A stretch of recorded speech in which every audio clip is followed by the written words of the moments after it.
서울 강남 학원가에서 벌어진 마약 음료 사건은 기존에 볼 수 없었던 방식의 범죄라 세상을 더 놀라게 했습니다. 전문가들은 특히 학구열이 높은 수험생과 부모를 노리고 치밀하게 계획된 범죄란 점을 지적하는데요. 전문가들과 함께 이번 사건을 최재원 기자가 분석해봤습니다. 집중력 올라간다. 기억력이 상승된다. 저는 학생들 누구든지 먹었을 거다.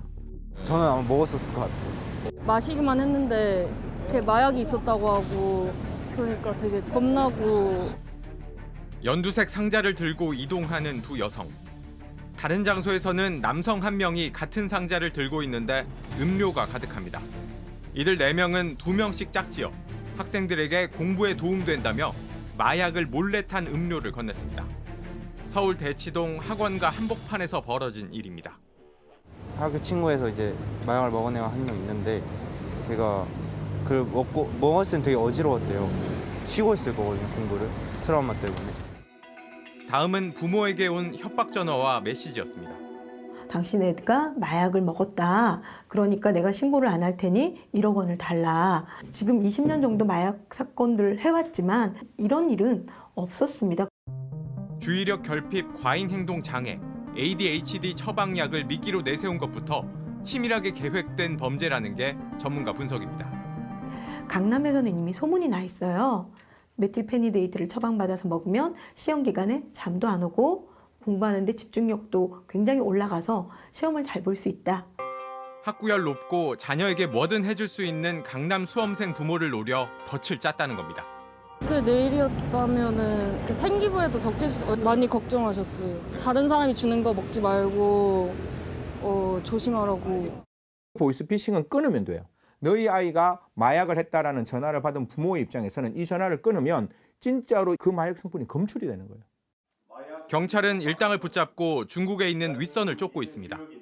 학생들을 노렸다는 점에서 공동체를 파괴하는 테러와 같은 범죄입니다. 이제는 마약이 범죄의 미끼로 쓰일 만큼 구하기 쉬워진 것도 문제입니다.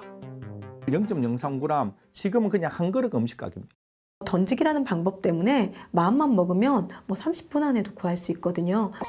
청소년 마약 교육을 강화하고 마약 범죄 수사를 더 적극적으로 해야 한다는 의견이 나옵니다. 마약에 대해서 제대로 좀 교육이 돼야 된다. 그렇지 않으면 언제든지 이런 문제는 또 생길 수 있는 것이고.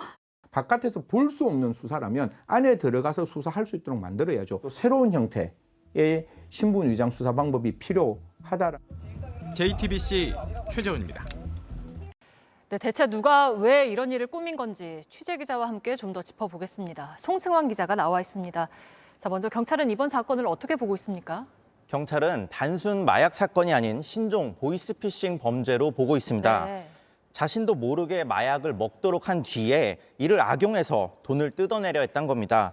경찰, 검찰 등을 사칭해 협박하거나 개인정보를 빼내는 방식으로는 이제 그 피싱 수법이 더 악질적이고 지능적으로 바뀌었다고 볼 수 있습니다. 네, 그러네요. 혹시 다른 지역에서도 이런 비슷한 피해가 더 보고된 게 있습니까? 저희가 대치동 학원가를 계속 취재해보니 붙잡힌 4명이 활동한 지역 외에 다른 학원과 중학교 앞에서도 학교 시간이나 학원이 끝나는 밤 10시쯤에 음료를 나눠줬다는 이야기를 들을 수 있었습니다. 네. 학원 끝나고 했으니까 10시 좀 넘어서였던 것 같아요. 집중 잘 되고 공부 잘 할 수 있고 시음할 수 있냐고 물어보셔가지고 전 안 받았고 친구는 받아서 마셨대요. 어지럽고 약간 울렁거린다고. 맛은 그냥 음료수, 혼합 음료수 맛? 법인들은 윗선으로부터 총 100병의 음료를 받았는데 학생 6명에게 나눠줬을 뿐이고 90여 병은 대부분 경찰이 확보한 걸로 드러났습니다. 한 명의 학생이 가족과 나눠 마셔서 총 7명의 피해자가 대치동에서만 나왔고 네. 다른 지역에서는 신고가 들어오진 않았습니다. 네, 그렇다고 하면 범인들은 왜 대치동을 선택했을까요? 대치동 학원가는 교육열이 높고 학생과 학부모가 많이 상주하는 공간이죠. 이 또 상대적으로 소득 수준이 높은 가구가 또 많은 점도 고려한 걸로 보입니다. 네. 때문에 이 제약회사들이 평소 수험생들을 상대로 건강보조제 등을 나눠주고 반응을 듣는 판촉 행사가 많이 열렸다고 합니다. 네. 저희 취재진이 만난 대치동 학생들도 대부분 일반 제약회사의 건강보조 음료와 이번 사건의 마약 음료를 구분하지 못할 정도로 다양한 제품을 봤다고 말했습니다. 네, 근데 그 마약 음료 겉면을 보면 ADHD라고 적혀 있잖아요. 이거는 이유가 있을까요? ADHD, 주의력 결핍 장애죠. 반대로 말하면 ADHD 치료제는 주의력을 높여주는 효능이 있습니다. 때문에 10여 년 전부터 강남 학원가에서는 ADHD 치료제인 메틸페니데이트가 공부 잘하는 약이나 집중력을 높여주는 약으로 입소문이 나 있습니다. 범인들도 그 점을 노리고 이름을 붙인 걸로 추정이 됩니다.